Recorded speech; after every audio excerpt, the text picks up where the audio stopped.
मास्टारा मा गिफ्ट होफैदोंमोनलै नोंनो? हाबा बाटारफ्लाई बुंजाखाया अच्छा लगाओ जागोन क्या पूछना चाहते हैं गुटका मास्टर जी? गुटका मास्टर भी है क्या पूछना है? आ जाओ इधर आ जाओ सामने आ जाओ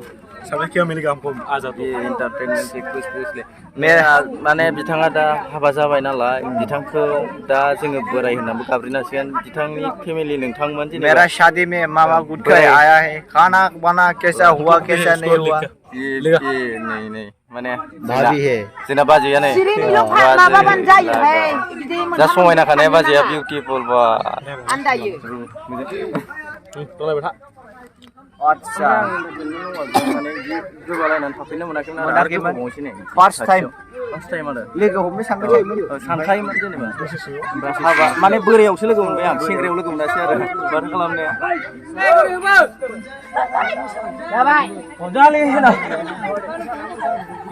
नोंखौ बिदि बुनो होबा नों हागोन हाया? लांजोबखागोन नोंनि प्राइस हागोन दा बुफायनो हागोन दा थांलाय आं जइन खालामना होनोसै हा आं लाजिलै सिख्लाफोरखौ बुफैलाय थांलाय दम दंबा हागोनबा हा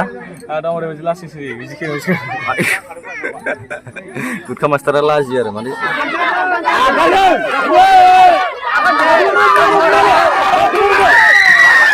जाबायमोनलै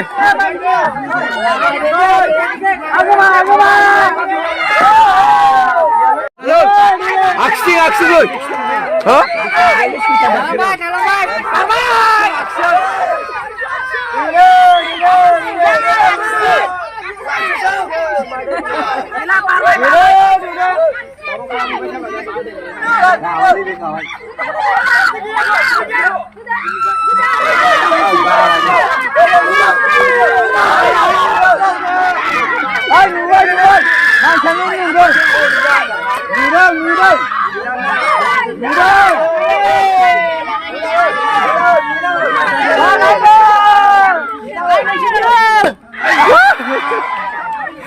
आर सिगांनि इउटुब चेनेलनि नामा एन्टारटेनमेन्ट फेमिलि बुंना होदो दे अननानै साबस्क्राइब खालामनानै गाव सिबना हरदो एन्टारटेनमेन्ट जानानै साबस्क्राइब खालामना हरदो कमेन्ट खालामदो गोसो गोथारै आरो गावला गाव बङाइ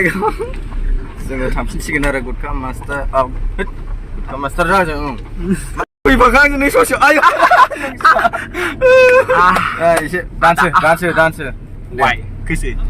नोंनि गोसो नोंनो सिंगारा नों जानांगोन आरो दे आंनि खानाया लावलाय लांबाय लायलाय सोंजानांसिगोन एसे मोजां जायाखै स्टार्ट 1 2 3 खानाय आंनि लावगो जोब्बाय सिनजानांसिगोन थांसिगोनलाय फैसायाबो बहायबो लांगाब ओइ सिनजानो बालायलांबाय आंनि गोसोआ मोजां ओमफ्राय मोजां मोनोबा लाइक होदो ओमफ्राय अननानै साबस्क्राइब खालामदो ओमफ्राय जोंनि फेमिलिखौ फेदेरलांनो थाखाय शेयार खालामना होदो ना मा होनो ब्र Yes. नोंबो एसे बुंना हो नोंनि फेमिलिफोरखौ बाय चान्स नोंखौ नुसनबाय My family, your YouTube channel, please उसका channel RR Sirang and उसका channel subscribe and like and comment and जरूर बना दिए और हम लोग ये करो and डंगर साथ से बना दो और आप लोगों को भी दिखा दो. Okay. बाय बाय.